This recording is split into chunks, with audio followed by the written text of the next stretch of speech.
Andy from Lamb of God, and you're listening to FullMetalRock.com. This is Patrick with FullMetalRock.com. Pleasure speaking with one and only Randy Blythe from Lamb of God. Also, just wrote a book called The Dark Days. The book you wrote from your time, of course, in prison. You want to write a book to get this off your chest, or this was you to just explain what happened? There's two reasons I wrote the book. I was convinced by a literary agent to write the book. Our booking agent, Tim Bohr, Lamb of God's booking agent, kept on calling me, like, not even a month after I was found not guilty. It was like, I got a literary agent that wants to talk to you. And I was like, man, I really don't want to talk about this stuff right now. I figured I'd write a book about it one day because it's a compelling story, but I was just like, I kept on blowing my booking agent, Tim, off, and finally I felt guilty because he's my friend, and I was like, okay, I'll call this guy. Yeah. And I explained, to this agent, my agent, he's my agent, Mark, I said, I think my story has some worth, and I think there's some things in there that can be of service to some people that might help them out, because I've been through some kind of rough times in my life, not just with going to prison, but with other stuff too. And I'm like, I think, it's a good story and it could help some people, but I'm not ready to write it. I said, I got, this journal I kept, and I got really clear memories. And he said, yeah, but those memories are going to fade. And I'm like, you're right. I better get it down while I can. So I think the book, I think there's some things to be learned from my experience. I try and learn from other people's experiences now. I try and learn from other people's mistakes now, not so much my own anymore, Yeah. A wise man learns from other people's mistakes. True. So people have shared their experiences with me, and it's helped me, so I figured I'd try and do the same. Yeah. And that's one reason why I wrote the book. And the other reason why I wrote the book is just to kind of clarify exactly what happened with the whole situation.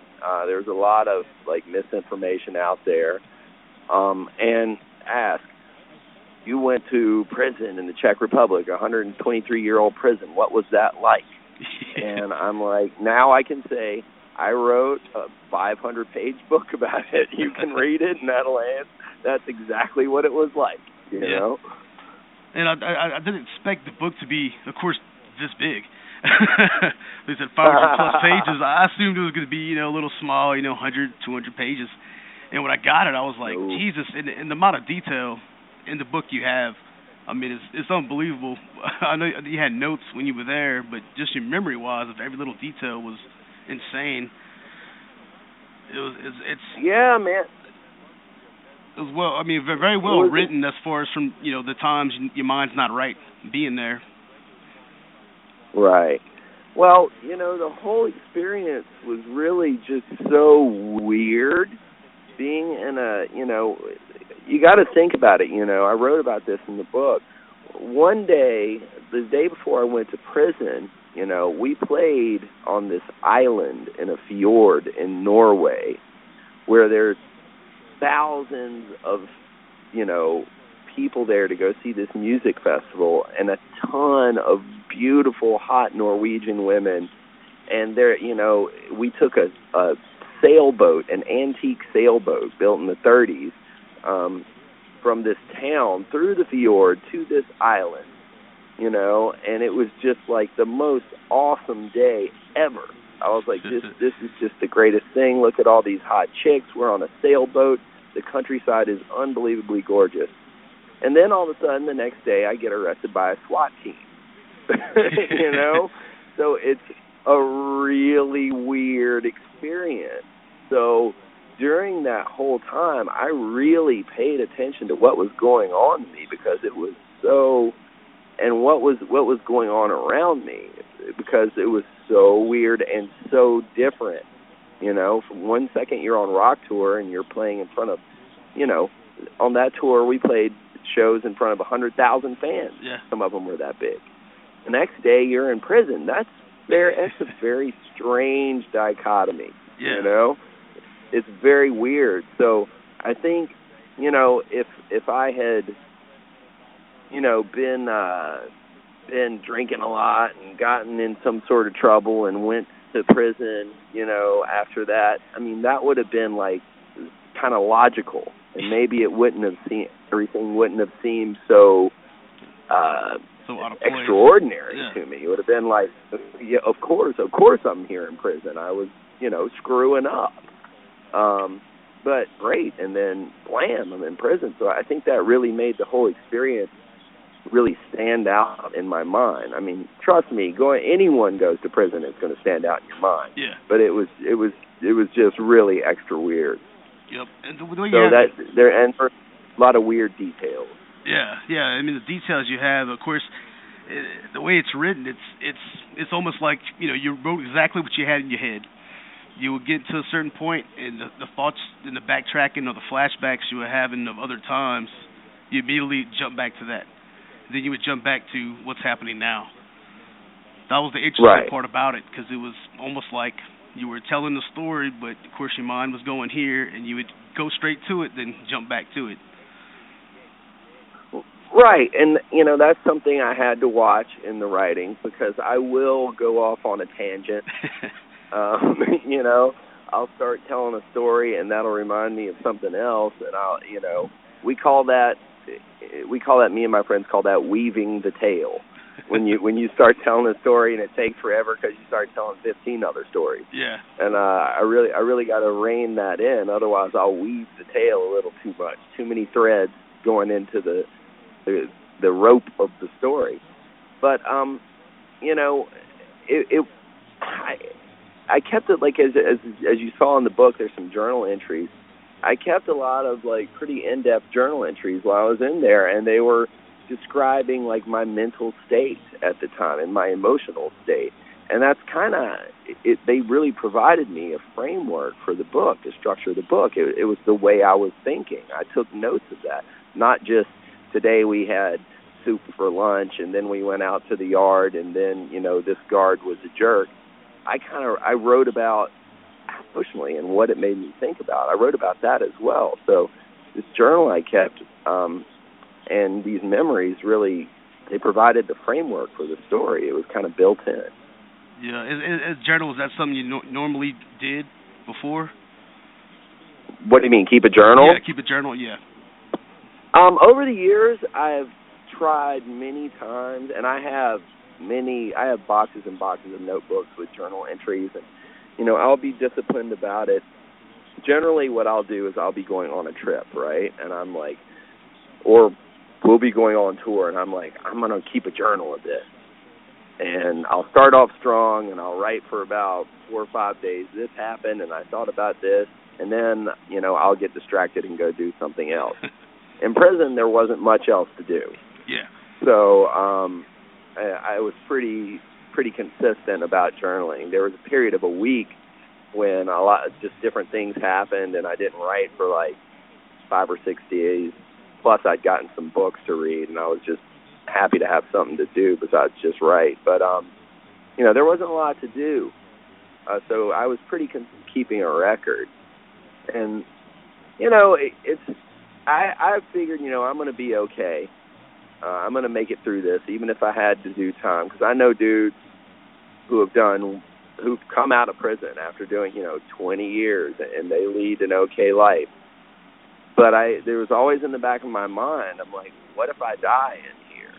You know, what if something happens? What if there's a riot? Because there was a riot planned in that prison the year before they got busted. I'm like, what if, you know, something happens? I was like, I want there to be a record for my family to know, you know, what my life was like or whatever. So that really encouraged me to keep journaling as well.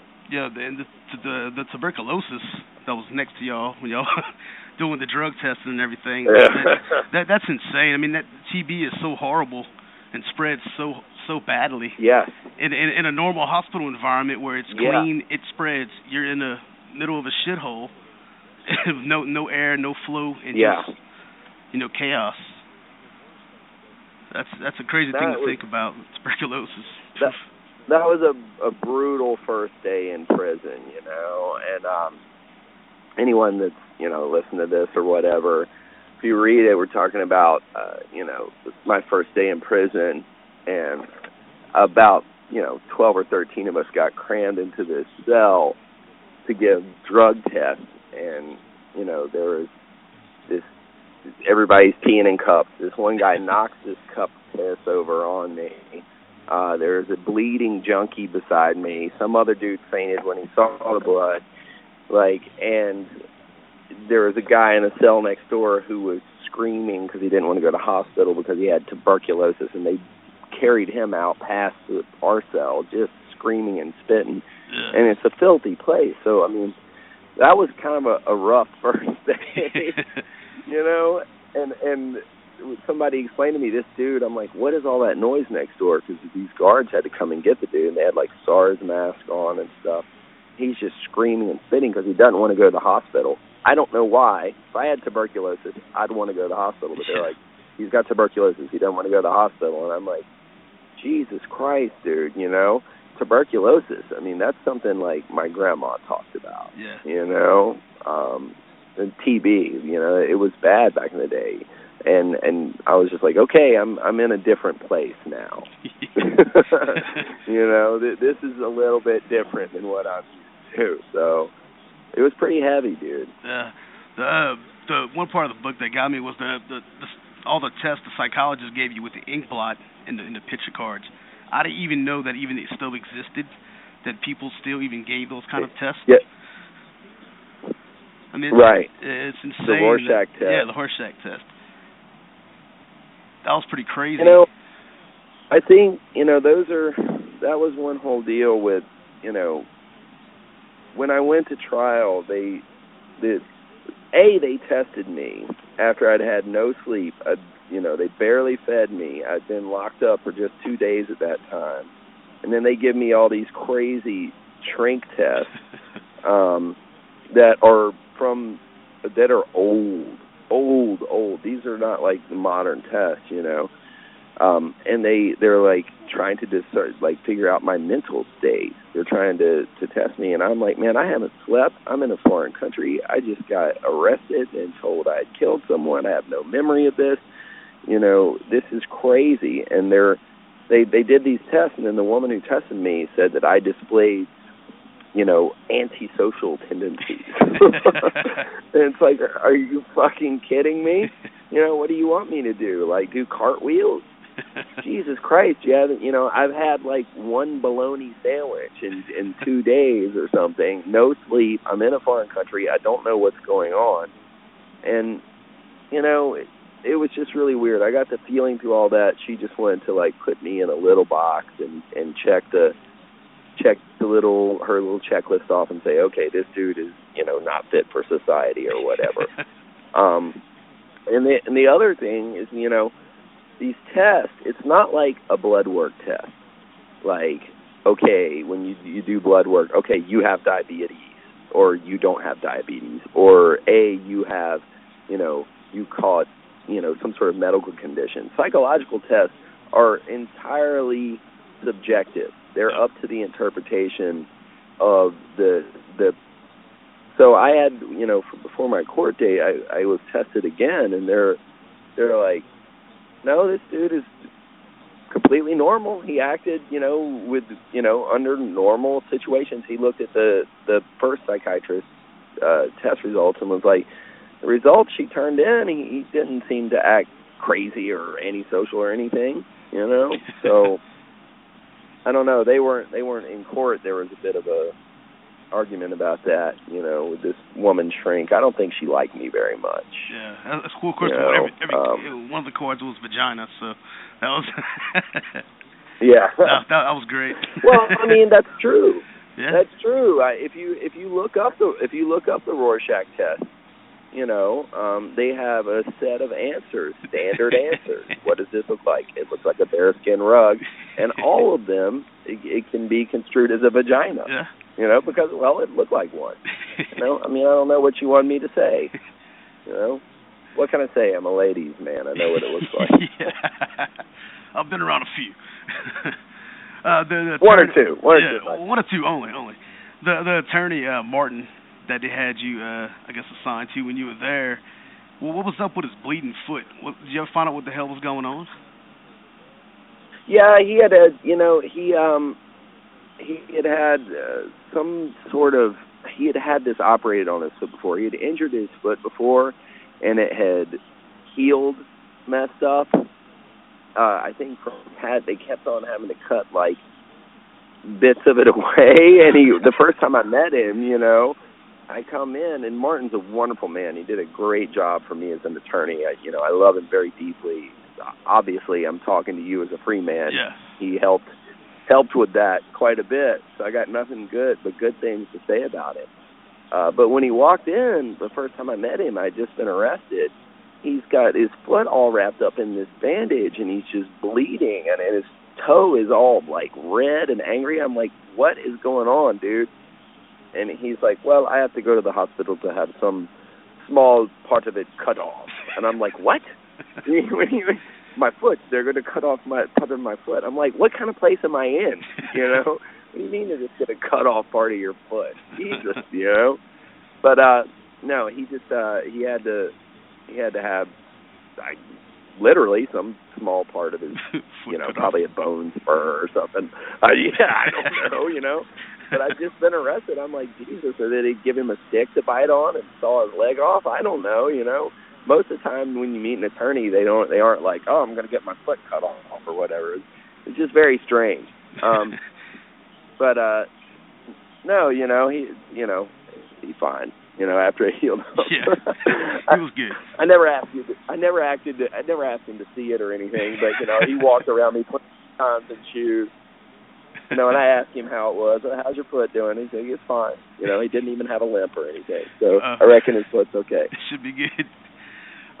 From writing this book, what do you think people will be most shocked about from the prison or from your story? For 37 days of shock? Shit. Yeah. I think the word, I didn't write it to be like some sort of tabloid, like, this is shocking. I wrote an honest, like, the story of what happened to me, and hopefully there's something someone can take out of it. I think for someone who's never been to prison, and I'm not going to front, dude. I'm not a gangster rapper. I didn't go to prison for years and years. I'm not some sort of crazy tough guy. I have those friends, but I'm not one of those dudes. I was locked up for 37 days. It was just a really weird situation. I think what people will really take away from it that might be just seem the weirdest to them is, like, how different, at least here in America, how different the system is there, and also just what in bad condition that prison was, because I've spent a few nights in the drunk tank, and here in America, and you see, I have other friends who have been to prison. I talk to them. I mean, this place was 123 years old at the time. It still had a guillotine in it from when the Nazis had it. Yeah. It was just, parts of it look like downtown Detroit, the bad part, just abandoned. I think, people will be like, why is that place still standing? And it's, that prison has been on several Human Rights Watch organizations' watch lists of, like, a place that shouldn't be open. It's not fit for human habitation. And the Czech Republic is a very civilized country. So that's the strange thing about it, I have nothing against the Czech Republic. I have nothing against the Czech people. Nobody there mistreated me, Nobody did. It was just a tragic situation. But they're a very civilized country, and I think it's the weirdest thing is that prison is still standing. If it was in America, they would nuke that thing and turn it into a Walmart, As far as any parts of this book was hard to write or kind of rehash, some, like, it's all open of it. Wounds, the whole thing. All of it. Yeah, because reliving that entire thing. It wasn't a therapeutic experience for me. I think a lot, some people ask me, they're like, was this really therapeutic for you? Like I'm sitting there with a shrink on a couch or something. No, it wasn't. Because I had already come to terms with what had happened, while I was going through things, and I was dealing with it the best that I could. It wasn't a fun book to write. It made me laugh while I was writing it, but overall, the book is not, it's not a light-hearted tale of, some, shenanigans or something. Yeah. It's a sad story. So it wasn't fun to write, but to me, like I said earlier in the interview, I think there's some stuff in there that can help some people, and I think it was worth writing, and I did the best of my ability to write an interesting book and something that could convey my point well. Yeah, it definitely is. It definitely is a good read. It's definitely deep into your mind, of your state of mind and your life. Especially touching on your alcoholism and all that too. Putting that in perspective and keeping it. That's amazing on that part. Well, I think for me, that was one thing that enabled me to really deal with prison maybe a little bit better than someone who had never gone through a difficult time in their life. Because for me, I drank for 22 years, and I might as well have been in prison because I wasn't really living as myself. I was letting a bottle control me. So I got sober before any of this stuff happened. You know what I'm saying? Before I went to jail, I was sober. And when I got sober, I was so grateful. I felt like completely just like free of myself, really, because I was the one who had been keeping me locked up in this alcoholic prison. And when I let myself out of that prison, I felt really, really free. So I already had some perspective, when I got locked up of what just wanting to die was. Because, man, there's times I just wanted to die. Drinking, I just couldn't stop doing it. It was not making me happy, but I couldn't seem to stop doing it. So when that was over, I was like, man, this really sucks. This prison stuff sucks, but right now, it's not as bad as I was when I was drinking. I don't want to die right now. Yeah. Alcoholism made me want to die, And I figured murdered or whatever in prison, I could do 5 or 10 years and come out. But I don't know if I could survive another drink, dude. Yeah. I don't know I don't know what would happen to me. So I'm grateful for that. Yeah, it speaks volumes too of the kind of person you are. To saying that and to keep up with it, But it's a struggle every day. Yeah, man. It's just something I'm so glad I don't drink anymore, because I'm a relatively well-spoken, nice, polite guy now, and I'm not. My friends trust me not to get them in some sort of horrible situation or catch their hair on fire or anything messed up like that. Because when I was drinking, I was just a wild card. I mean, a lot of people. I had a lot of fun drinking too. It wasn't like it was all misery, but in the end, it was just misery. Yeah. So, just glad to be done with that. Hell yeah. And as far as any future plans on books, you mentioned a few times in this book about other books later on down the road. Do you have any in the works now you're working on? Yeah, man, I'm working on the outlines of some stuff. I think I'm going to work on some fiction, bro, because like I said, writing this book was not therapeutic for me. It wasn't a fun situation, but it taught me a lot about writing. I mean, I've written for a long time, and I've always wanted to write a book.